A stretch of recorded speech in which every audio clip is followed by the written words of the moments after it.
también que Satanás siempre querrá cambiarnos nuestros nombres, cambiar nuestras personalidades.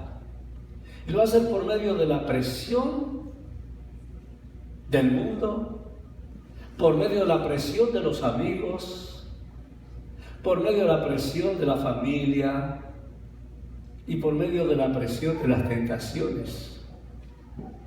Porque Él no quiere que seamos llamados bendecidos, sino que Él quiere que nos llamen empobrecidos. No quiere que seamos llamados hombres y mujeres de fe, sino que seamos llamados hombres y mujeres de la miseria. El enemigo no quiere, mi amado joven que me escuchas, que te llamen joven de victoria, sino un joven de fracasos. No quieren que te llamen servidor de Dios, sino esclavo de un vicio. Que no te llamen príncipe de Dios, sino marihuanero. Es decir, todos los días, sin excepción, estamos bajo el fuego, la presión del enemigo. Satanás, por medio de Nabucodonosor, quería que estos jóvenes del pueblo de Dios doblegaran su voluntad, para que así se dieran culto a una imagen. Pero qué bueno que ellos lo quisieron. Qué bueno que eran jóvenes dispuestos. Y yo diría jóvenes llenos del Espíritu Santo, de sabiduría y de buen testimonio. Porque ellos decidieron, no quisieron y estuvieron dispuestos a ir al horno del fuego. Y no doblegaron su voluntad a la del rey. No doblegaron su voluntad ante una imagen pagana. Y es debido a esa convicción de fe que estos jóvenes ya habían decidido no contaminarse cuando llegaron al rey con la comida de que el rey servía.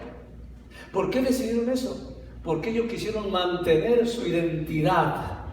Qué lindo, mi hermano, que tú tengas una identidad, que tú sepas quién eres, que tú sepas qué quieres, que tú sepas a dónde quieres ir y lo que quieres hacer. Hoy en día es triste, pero la mayoría de los jóvenes no saben quiénes son, qué quieren, ni hacia dónde van. Cuando lo importante es tener una identidad y decir, esto soy yo, esto es lo que quiero y esto es lo que voy a hacer.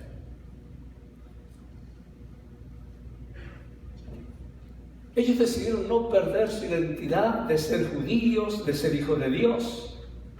Por más seductora que se presentaba la cultura caldea, porque habían lujos, habían comidas, todo eso se le ofrecía a ellos.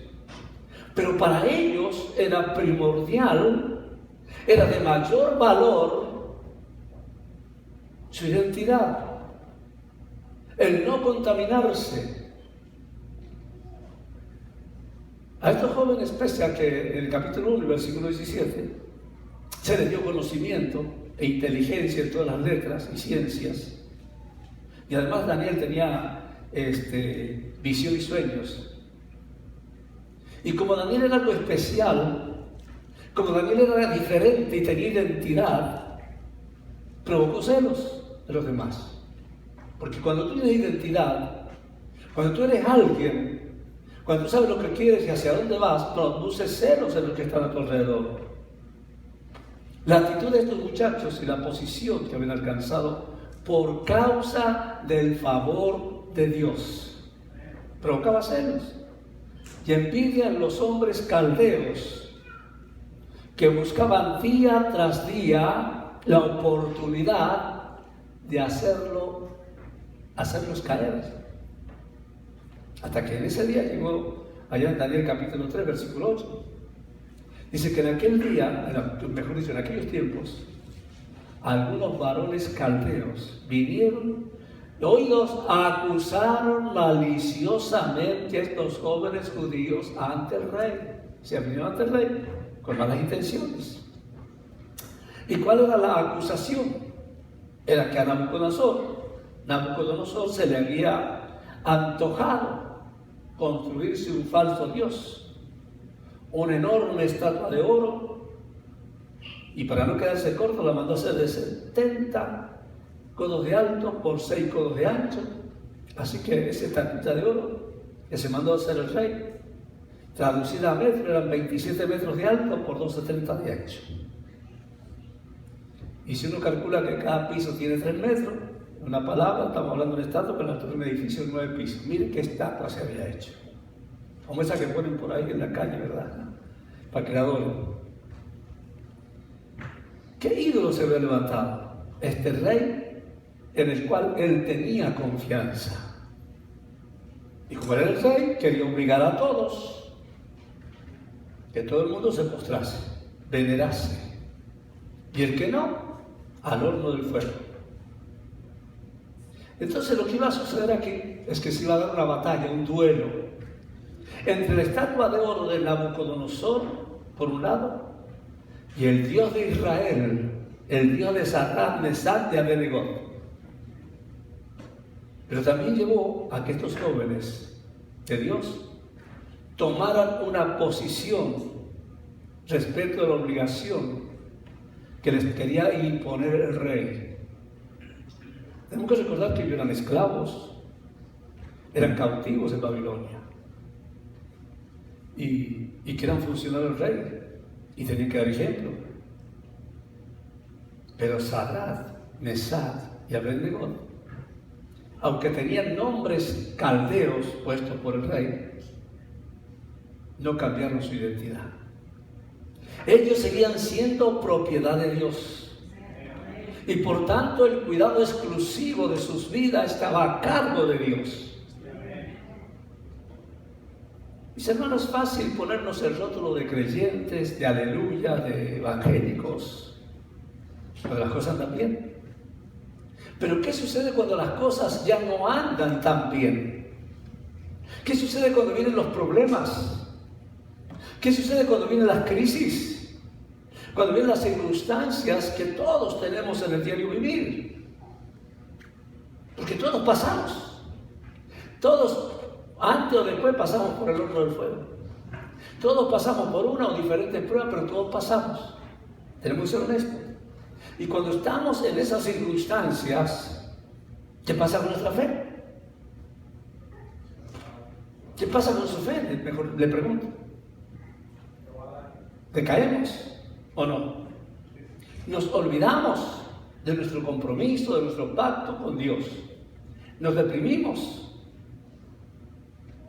Y lo peor que puede hacer un hijo, una hija de Dios en tiempo de crisis, es dejar de buscar al Señor, dejar de orar, dejar de nutrirse de la palabra de Dios, dejar de obedecer al Señor, dejar de asistir, dejar de congregarse, porque eso lo único que hace es empeorar la situación. Es decir, te sales de Guatemala y te metes en Guatepeor, y eso no debe ser así. Iglesia, que las dificultades presentes sean consideradas más bien como una oportunidad para que confiemos más en el Señor y que en medio de nuestras debilidades y limitaciones podamos declarar nuestra dependencia del Señor y en el poder de su Espíritu. Tengamos esa oportunidad. Y oportunidad tiene que ver con posición. La Biblia dice en 2 Corintios 5:17, un versículo que usted me oye decir siempre. De modo que si alguno está en Cristo, ¿qué pasa?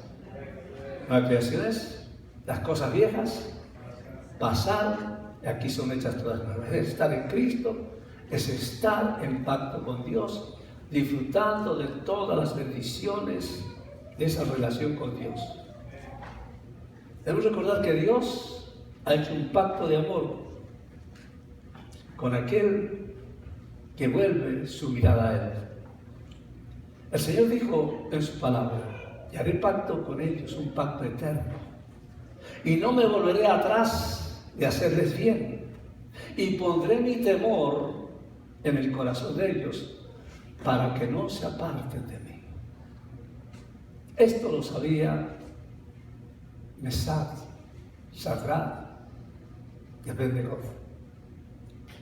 Y saber eso es lo que los mantenía firmes. Y podían enfrentarse a esa sentencia de muerte.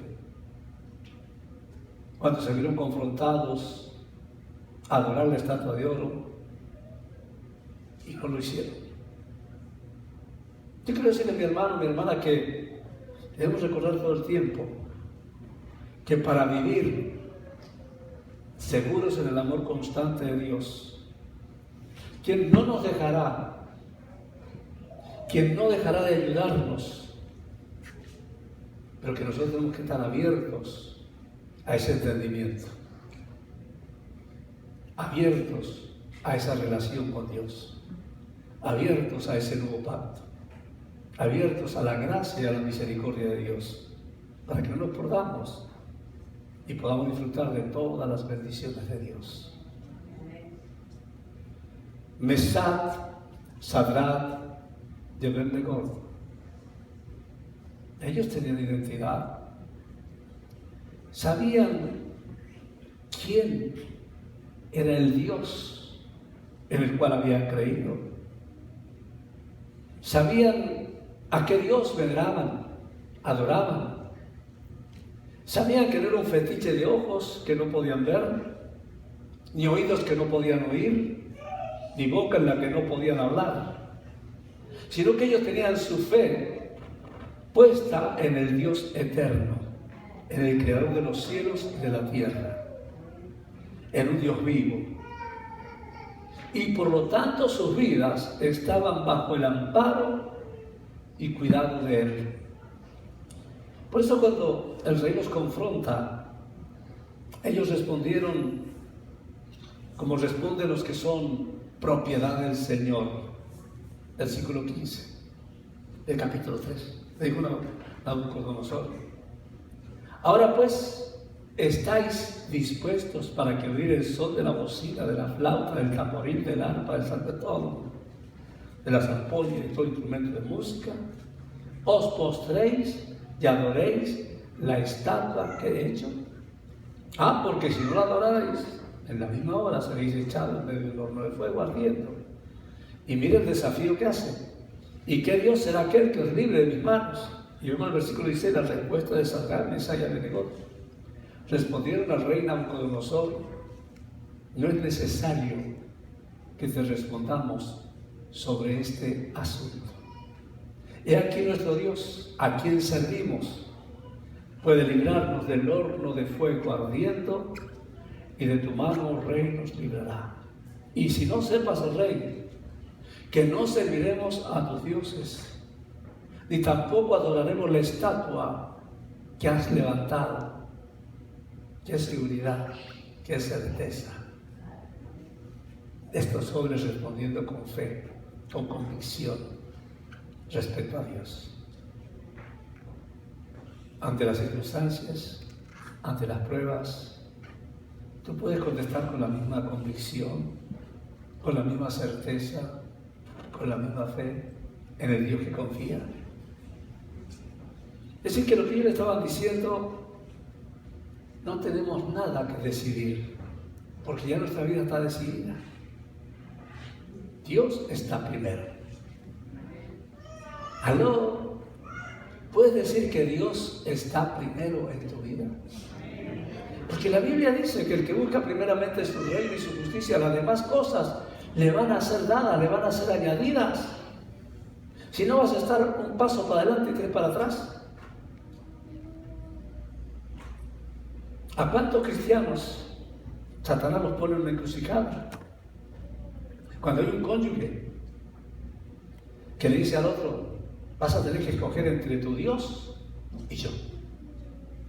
O vas a tener que decidir entre tu iglesia y yo. O un jefe en tu trabajo te dice: vas a tener que decidir entre tu trabajo o tu Dios.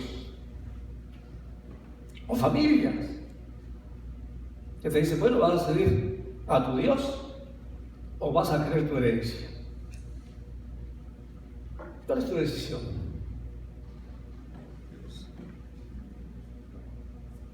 ¿Cuál es tu decisión cuando estás en la encrucijada?